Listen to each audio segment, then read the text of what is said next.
Assalamualaikum everyone. Welcome to my channel Education Arena. Hope you all are doing well. Today the topic which I am going to discuss in front of you people is John Donne as a divine poet. This is included in a subject poetry 14th to 18th century, course code English 302, which is a part of BS English 5th semester. First of all, I would like to start my today's lecture with the introduction about John Donne as a divine poet. John Donne जो हैं उनको ना सिर्फ love poet के तौर पर जाना जाता है बल्कि एक सिग्निफिकेंट डिवाइन पोइट भी हैं, क्योंकि इनके वर्क्स में हमें स्पिरिचुअलिटी के, रूहानियत के, फेथ के और इंसान का जो खुदा के साथ रिलेशनशिप है उसके थीम्स मिलते हैं। इनकी जो एक्सप्लोरेशन है डिवाइन लव की वो रिफ्लेक्ट करते हैं इनके जो अपने कॉम्प्लेक्स बिलीव्स और एक्सपीरियंसेस हैं। पर्टिकुलरली इनकी जो जिस तरह से इनकी ट्रांजिशन हुई एक youthful secular perspective to are religious one. ठीक है, सबसे फर्स्ट है metaphysical elements. John Donne metaphysical concepts को यूज़ करते हैं जो कि इनकी पोइट्री का एक हॉलमार्क है और इनको अलाउ करती है ये चीज़ कि ये एब्स्ट्रैक्ट स्पिरिचुअल आइडियाज़ को एक्सप्लोर करें कंक्रीट इमेजरी को यूज़ करते हुए और अनएक्सपेक्टेड कंपैरिजंस को यूज़ करते हुए। ठीक है, हम डिस्कस कर लेते हैं कि कॉन्सेप्ट किसको कहते हैं।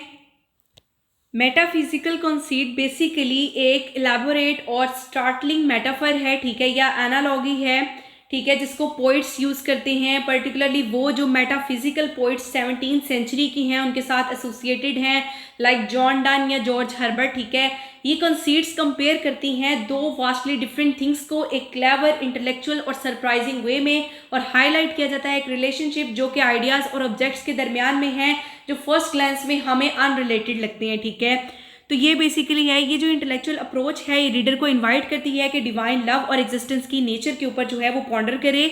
नेक्स्ट है पर्सनल फेथ जर्नी।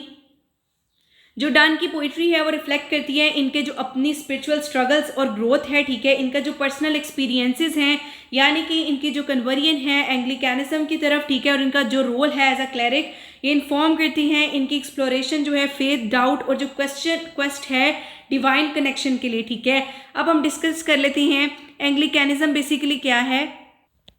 एंग्लिकैनिज्म जो है वो बेसिकली क्रिश्चियनिटी की एक ब्रांच है, ठीक है, जो चर्च जो था इंग्लैंड का, ठीक है, उसकी जो प्रैक्टिसेस और बिलीव्स हैं उनसे इमर्ज हुई थी। ठीक है, और जो इंग्लिश रिफॉर्मेशन है 16th सेंचुरी के अंदर, ठीक है, उसको फॉलो करती है।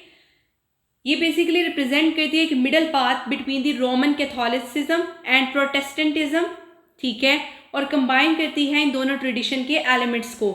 जो एंग्लिकैनिज्म है वो एम्फसाइज करती है जो लिटर्जिकल वर्शिप है, ठीक है, with the book of common prayer, ठीक है, ये सेंट्रल होती है इन सर्विसेज के, ठीक है, और ये वैल्यू करती है जो थियोलॉजिकल डाइवर्सिटी है और अलाउ करती है एक broader range of beliefs within the faith. ठीक है, नेक्स्ट हम चलते हैं intimate relationship with the God. Donne often portray करते हैं एक डीप पर्सनल और इंटीमेट कनेक्शन खुदा के साथ, और एम्फसाइज करते हैं जो लव की नोशन है वो सेंट्रल है इस कनेक्शन में। इनकी जो पोइम है वो एक्सप्रेस करती हैं लॉन्गिंग, डिवोशन और एक डिज़ायर डिवाइन कम्युनियन के लिए, और रिफ्लेक्ट किया जाता है उनके फेथ की कॉम्प्लेक्सिटीज़ को। ठीक है, themes of sin and redemption, जो बहुत सारी जॉन डन की रिलीजियस पोइम हैं वो ग्रैपल करती हैं सिन, गिल्ट और पॉसिबिलिटी ऑफ रिडेम्पशन के थीम्स के साथ। वो एक्नॉलेज करती हैं इंसान के फ्लॉज को, ठीक है, और साइमल्टेनियसली एक्सप्रेस करते हैं होप डिवाइन मर्सी के लिए और ग्रेस के लिए, ठीक है, कि खुदा की मर्सी और ग्रेस के लिए वो एक होप भी एक्सप्रेस करती हैं और एक डायनामिक टेंशन क्रिएट करती हैं इस फेथ की एक्सप्लोरेशन में। ठीक है, रिडेम्पशन का लफ्जी मतलब क्या होता है? निजात या फिर छुटकारा। नेक्स्ट है एक्सप्लोरेशन ऑफ मॉर्टेलिटी। ठीक है, जॉन डन की जो कंटेम्पलेशन है, ठीक है, डेथ को लेकर और आफ्टर लाइफ को, वो प्रेवलेंट है इनकी जो डिवाइन पोइट्री है। वर्क्स जैसे कि डेथ बी नॉट प्राउड, वो कन्फ्रंट करते हैं मॉर्टेलिटी को एक डेफियंस की टोन के साथ, ठीक है, और रिजर्ट करते हैं अपना बिलीफ इटर्नल लाइफ के अंदर, ठीक है, और जो फेथ की पावर है ओवर डेथ उस चीज़ को। नेक्स्ट है सरमोनिक स्टाइल। ठीक है, एज अ क्लैरिक डन की जो पोइट्री है वो ऑफन अडॉप्ट करती है एक सरमोनिक टोन को और ब्लेंड करते हैं ये पर्सनल रिफ्लेक्शन जो है मॉरल और थियोलॉजिकल इंसाइट्स के साथ। इनका स्टाइल रीइंफोर्स करता है डायडेक्टिक क्वालिटी जो इनके वर्क की है, ठीक है, और एम क्या है कि इंस्पायर करें और प्रोवोक करें थॉट रीडर्स के अंदर, ठीक है, स्पिरिचुअल जर्नी को लेकर, उनकी अपनी स्पिरिचुअल जर्नी को लेकर। नेक्स्ट है unity of body and soul. Donne जो है वो फ्रीक्वेंटली एक्सप्लोर करते हैं फिजिकल और स्पिरिचुअल जो रियलम्स हैं उनके दरमियान में रिलेशनशिप को, ठीक है, और सजेस्ट करते हैं कि बॉडी और सोल इंटरकनेक्टेड हैं डिवाइन लव के परसूट में, ठीक है। उनकी पोइट्री रिफ्लेक्ट करती है इस बिलीफ को कि फिजिकल एक्सपीरियंसेस जो हैं उसी से स्पिरिचुअल अंडरस्टैंडिंग होती है एंड वाइस वर्सा। नेक्स्ट है कुछ की पॉइंट्स हैं जो रिफ्लेक्ट करती हैं डिवाइन थीम को। सबसे पहले हॉलिड सोनेट 10 है, death not be not proud, ठीक है। ये पॉइंट पर्सोनिफाई करती है डेथ को, रिजल्ट करती है कि इसकी कोई भी रियल पावर नहीं है, ठीक है, बिलीवर्स के ऊपर, और एम्फसाइज करती है इटर्नल लाइफ की जो ट्रायम्फ है उसको फेथ के थ्रू। नेक्स्ट है holy sonnet 14, batter my heart.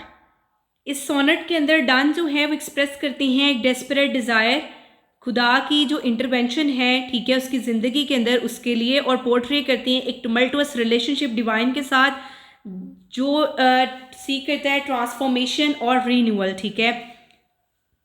Uh hymn to God the Father, ये जो पोइम है ये रिफ्लेक्ट करती है सिन और डिवाइन ग्रेस के ऊपर, ठीक है, और एक्नॉलेज करती है इंसान की जो फीलिंग्स हैं, ठीक है, लेकिन सीख करती है फॉरगिवनेस और रिडेम्पशन फ्रॉम द गॉड, यानी कि निजात खुदा की तरफ से। तो ये आज का जो नेक्स्ट जो है वो है द कैनोनाइजेशन। ऑल्दो प्राइमरीली ये जो रोमांटिक लव के बारे में है, ठीक है, ये पॉइंट जो है ये टच करती है सेक्रेडनेस जो है लव की, और जो आइडिया है लव का कि ये एक पाथ है हॉलीनेस की तरफ, ठीक है, और जो लाइंस हैं बिटवीन अर्थली और डिवाइन लव उसको ब्लर किया गया है, ठीक है, उन लाइंस को ब्लर किया गया है। वैसे ये जो है वो रोमांटिक लव के बारे में है, लेकिन ये पॉइंट जो है लव की सेक्रेडनेस और जो आइडिया है लव का कि लव एक पाथ है हॉलीनेस की तरफ, उस चीज़ को भी एक्सप्लोर करती है। तो अर्थली और डिवाइन लव के दरमियान में जो लाइंस हैं उनको ब्लर कर दिया गया है। नेक्स्ट है कंक्लूजन। जॉन डन का जो स्टेटस है एक डिवाइन पोइट की तरफ, ये इनकी एबिलिटी है कि ये नेविगेट करती हैं फेथ, स्पिरिचुअलिटी और इंसान की जो एग्जिस्टेंस की कॉम्प्लेक्सिटीज़ हैं उनको, ठीक है, इनोवेटिव लैंग्वेज का यूज़ करते हुए, ठीक है, और प्रोफाउंड एक्सप्लोरेशन डिवाइन की करते हुए वो रीडर को इनवाइट करती हैं कि उनका जो रिलेशनशिप है खुदा के साथ उसको वो रिफ्लेक्ट करें, ठीक है, और अपने वर्क को ये टाइमलेस और डीपली रेजोनेट बनाती हैं। इनकी जो पोइट्री है वो एक ब्रिज है सेक्युलर और सेक्रेड के दरमियान में, और रिफ्लेक्ट करती है जो मल्टीफेसेटेड नेचर है लव की और स्पिरिचुअलिटी है इंसान के एक्सपीरियंस में। अब ये दो वर्ड हैं सेक्युलर और सेक्रेड, इनको पढ़ लेते हैं। सेक्युलर जो है, सेक्युलर उसका लफ्जी मतलब होता है गैर मजहबी, और सेक्रेड का मतलब होता है मुकद्दस, ठीक है। तो ये आज का हमारा लेक्चर था। Hope you guys understand my lecture, so please do like, share and subscribe my channel and press the bell icon for the latest updates. Inshallah in future I'll try to make more informative videos for you people. Thank you very much.